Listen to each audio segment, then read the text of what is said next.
पुण्यामध्ये 1 ते 3 एप्रिल दरम्यान वादळी वाऱ्यासह पावसाची शक्यता वर्तवण्यात आली आहे। पुणेकरांना उष्णतेपासून आता तात्पुरता दिलासा मिळणार आहे। 1 ते 3 एप्रिल दरम्यान वादळी वाऱ्यासह पावसाची शक्यता पुणे वेधशाळेने अंदाज वर्तवलाय। त्यामुळे आता पुणेकरांना उष्णतेपासून तात्पुरता दिलासा मिळणार आहे। पण पावसानंतर मात्र पुणे शहरात उष्णता कायम राहणार आहे। पावसानंतर शहराचे तापमान 37 अंश सेल्सिअस पर्यंत जाण्याची शक्यता हवामान विभागाने वर्तवली आहे।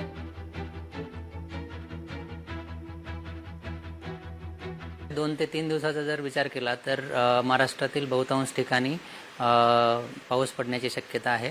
त्यामध्ये कोकण किनारपट्टीचा जर प्रदेश बघितला तर तिकडे विजेच्या कडकडाटासह पाऊस पडण्याची शक्यता आहे। मध्य महाराष्ट्र आणि मराठवाड्याचा जर विचार केला तर ह्या विभागातील काही जिल्ह्यांमध्ये विजेच्या कडकडाटासह पाऊस पडण्याची शक्यता आहे आणि काही जिल्ह्यांमध्ये गारपीट सुद्धा होण्याची शक्यता आहे। आणि 4 आणि 5 तारखेला ही जी परिस्थिती आहे ती पूर्वेकडे शिफ्ट होऊन विदर्भातील काही जिल्ह्यांमध्ये विजेच्या कडकडाटासह पाऊस पडण्याची शक्यता आहे। लोकशाही मराठी ऐका, पहा, जागरूक रहा।